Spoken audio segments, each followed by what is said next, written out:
आज के इस वीडियो में हम लोग डिस्कस करेंगे इमली डिकिंसन के एक बहुत ही फेमस पोएम को I can't live with you. तो ये इनका काफ़ी एक फेमस पोएम है। तो हम लोग इस पोएम के क्रिटिकल एप्रिसिएशन को डिस्कस करेंगे। The question is that briefly and critically appreciate the poem I can not live with you of इमली डिकिंसन। तो ये जो इनका पोएम है वो किस तरह से इसका जो है क्रिटिकल एप्रिसिएशन हम लोग डिस्कस करेंगे। तो let start without wasting your time.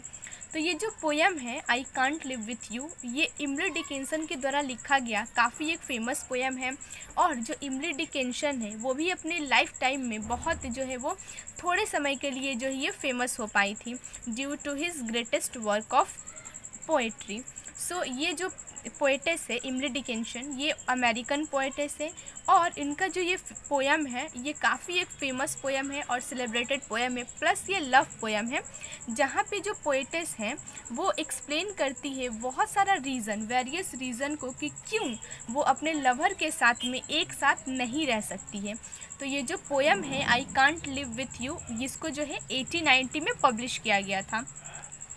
Next ये जो पोएम है ये एक कपल्स के होपलेस लव स्टोरी को इंडिकेट करता है, जहाँ पर जो लेखिका है यानी कि इमली डिकिंसन है वो अपने लवर्स को जो है एड्रेस करके इस पोइट्री को लिखी है और वो हर एक पॉसिबल जो है वो रीज़न देती है कि क्यों वो उनके साथ नहीं रह सकती है और क्या क्या कारण है कि वो लोग दोनों एक साथ नहीं रह सकते हैं। प्लस वो ये भी क्लेम करती है कि अगर वो एक साथ रहती है रिलेशनशिप में तो एट द एंड उनको जो है वो नाराज़गी के अलावा, डिसअपियर के अलावा उनको और कुछ नहीं उस रिलेशनशिप से मिलता है, इसीलिए वो इस रिलेशनशिप से दूर ही रहना चाहती हैं। ये जो पोएम है I can't live with you, ये एक इम्पॉसिबिलिटी ऑफ सेंस से स्टार्ट होता है, मतलब असंभव चीज़, इम्पॉसिबल थिंग से स्टार्ट होता है।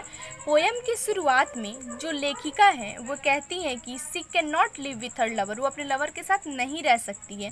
सामान्य तौर पर अगर कोई भी राइटर या फिर पोएट अपने पोएट्री में को लिखते हैं तो अगर वो लव के बारे में पोएट्री लिखते हैं तो वो ऐसा लिखते हैं कि वो अपने लवर के बिना नहीं रह सकते हैं, यानी कि they can not live without their lover. But यहाँ पे जो इमली डिकिंसन है वो कह रही हैं कि वो अपने लवर के साथ नहीं रह सकती हैं।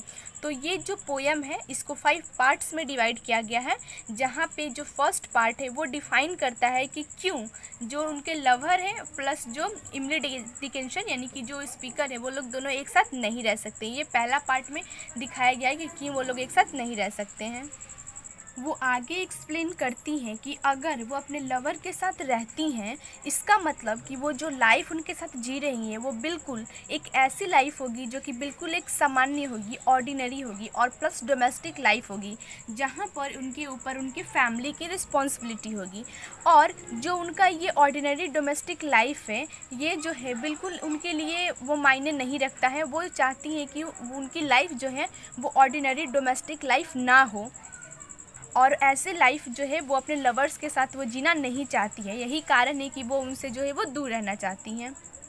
उनको ऐसा लगता है, वो ऐसा महसूस करती हैं कि जो उनकी लाइफ है वो यहीं पे ख़त्म हो जाती है अगर वो जो है वो ऑर्डिनरी और डोमेस्टिक लाइफ को जीने लगती हैं। तो एक सेक्सटन है जिनका नाम इस पोइट्री में मेंशन है। सेक्सटन कौन होते हैं? तो वो लोग होते हैं जिनके हाथों में जो है वो डेड लोगों की ज़िंदगी होती है, क्योंकि यही लोग दफनाते हैं और मृत लोगों के जो डेड बॉडीज़ होती हैं उनके गले में घंटी बांध देते हैं कि अगर बाई चांस उनमें जो है वो लाइफ आ जाए तो वो घंटी की आवाज़ सुन करके समझ जाए कि इंसान जिंदा हो चुका है और उसे बचा लिया जाए।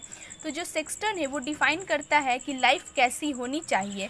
इसीलिए जो है वो जो है लेखिका वो ये आशा करती हैं कि अगर वो रिलेशनशिप में आएंगी तो उनका जो फीलिंग है वो एट द एंड जो है वो टूट जाएगा और डिस्कार्डेड हो जाएगा, मतलब बिखर जाएगा, जैसे कि जो है वो पोर्सिलियन कप टूट जाता है बहुत दिनों तक रखे रहने से। जिस तरह से जो चीनी मिट्टी के कप जो है वो सालों साल तक रखे रहते हैं और जब अचानक से वो टूट जाते हैं, टूट के बिखर जाते हैं, वो बिल्कुल पुराने हो जाते हैं और हम लोग क्या करते हैं उसके हटा करके उसकी जगह पे एक नया जो है वो न्यू फैशन को जो है अपना लेते हैं। इसीलिए जो है वो लेखिका है वो अपने जो है पोएटेस है वो अपने लवर के साथ नहीं रहना चाहती है, क्योंकि वो नहीं चाहती है कि उनकी लाइफ जो है वो जस्ट लाइक जो है वो पोर्सिलियन कप की तरह हो जाए, बिल्कुल ऑर्डिनरी। इसीलिए वो अपने इस रिलेशनशिप को जो है वो उनके साथ अपने लवर के साथ नहीं रखना चाहती चाहती है और उन अपने लाइफ को जो है वो ऑर्डिनरी लाइफ नहीं बनाना चाहती है। तो ये था पार्ट फर्स्ट में, ये रीज़न देती है कि क्यों अपने वो लवर के साथ नहीं रह सकती है।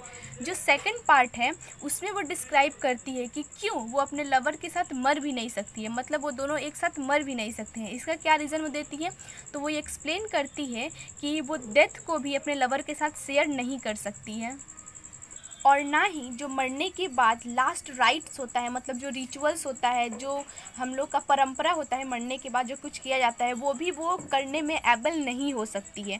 यानी कि जो डेथ है वो शेयर नहीं किया जा सकता है, यानी कि एक के मरने के बाद दूसरा को वेट करना ही पड़ेगा कि उसका रिचुअल कर सके। तो यहाँ पे जो पोएटेस है वो कहती हैं कि जब उनके लवर का डेथ हो जाएगा तो उनको उनका रिचुअल करना होगा और उसको वो मतलब जो लेखिका है उनको रिचुअल करना उनके लिए काफ़ी एक दुख की बात होगी। जैसे कि हम लोग जानते हैं कि जो डेथ होता है वो प्राइवेट एक्सपीरियंस होता है और हम लोग इसे शेयर नहीं कर सकते हैं। इवन अगर कोई भी person at the same time पे भी डेथ करता है तो हम लोग उसे एक्सपीरियंस नहीं कर सकते हैं। इसीलिए वो चाहती है कि जो है वो एक साथ वो रिलेशनशिप में ना आए, क्योंकि एट द एंड डेथ भी उन लोगों को क्या कर देता है, अलग कर देता है, डिपार्ट कर देता है और इसीलिए वो जो है वो लव को अवॉइड करना चाहती है। जो नेक्स्ट पार्ट है वो क्या दिखाता है या क्या प्रेजेंट करता है, जो थर्ड पार्ट है वो ये इंडिकेट करता है कि ना ही वो उनके साथ जो है एक साथ जी सकती है, ना ही मर सकती है और ना ही वो लोग दोनों एक साथ राइज कर सकते हैं। तो ये क्या है, वो आगे कहती हैं कि she can not be with her lover even at the resurrection because he would outshine Jesus Christ. वो कहती है इवन वो अपने लवर के साथ जो है वो राइज अप भी नहीं कर सकती है, मतलब कि जिस तरह से उनका लवर का रिसरेक्शन होता है वो बिल्कुल एक जीसस क्राइस्ट की तरह चमकता है, लेकिन वो ऐसा बिल्कुल भी नहीं कर सकती हैं। जिस तरह जो है जीसस क्राइस्ट का रिसरेक्शन हुआ था ठीक उस तरह से उनके लवर का भी जो है जीसस क्राइस्ट की तरह ही होगा, बट वो ऐसा नहीं चाहती है, इसीलिए उनसे वो दूर रहना चाहती हैं। जो पोएटेस हैं वो आगे कहती हैं कि वो जो लोगों का जजमेंट है उसको बिल्कुल वो डिनाई करती है, क्योंकि ये जो जजमेंट है लोगों का वो बिल्कुल दोनों के लिए अनइक्वल है।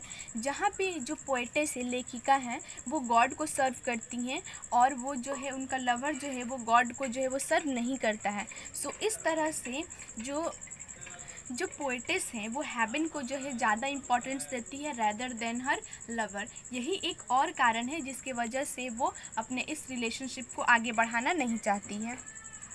और वो कहती हैं कि अगर उनका जो लवर है उसको अगर हेल में सेंड कर दिया जाए, हेल में भेज दिया जाए, तो उनके लिए जो हेवनली फ्लेम है वो कम होना कोई मैटर नहीं करता है।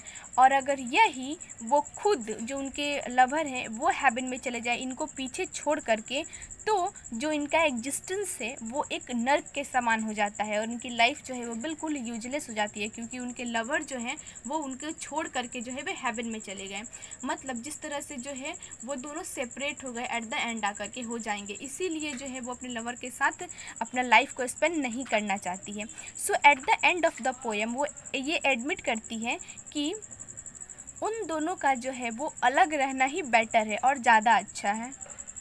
भले ही ये जो सेपरेशन है, जो लॉन्गिंग है, इन दोनों को जो है वो सैड है, मतलब सैडनेस प्रोवाइड करेगा, बट यही उन दोनों के लिए अच्छा है, क्योंकि वो लोग जो है इससे लाइफ टाइम तक जो है वो अलग अलग रह के खुश रह सकते हैं। बट अगर वो लोग एक साथ आ जाते हैं तो एट द एंड उन लोगों को सेपरेशन के अलावा और सैडनेस के अलावा प्लस डिसअपेयर के अलावा कुछ भी हासिल नहीं होगा, अकॉर्डिंग टू द पोएटेस।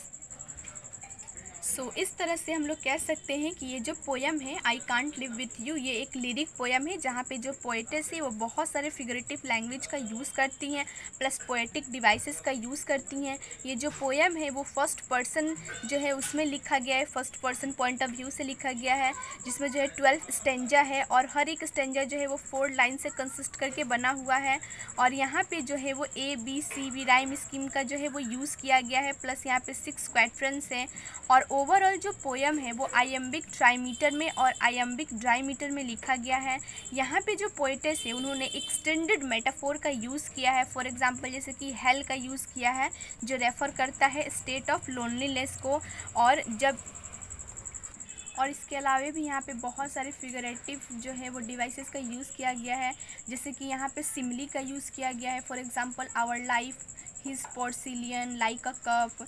सो ये जो पूरा इंटायर पोयम है वो ऑपरेट करता है, मतलब एक आयरोनिक आइडिया का, स्पीकर का जो आयरोनिक आइडिया है उसको इंडिकेट करता है। स्पीकर के आयरोनिक आइडिया को इंडिकेट करता है कि किस तरह से जो है वो अपने लवर से इतना प्यार करने के बावजूद भी उनके साथ वो नहीं रह सकती हैं। तो यहाँ पे जो पोयम का टोन है वो बिल्कुल डेस्पेयर है और पेनफुल है। और ये जो पोयम है वो एनालाइज करता है किसके ऊपर, ये बेस करके लिखा गया है रिलीजियन के ऊपर, सेक्सटॉन के ऊपर, जीसस क्राइस्ट के ऊपर, हेवन, पैराडाइज, ये सारे जो है यहाँ पे रिलीजियस रेफरेंस का यूज़ किया गया है। So we can say that the poem is really appreciable.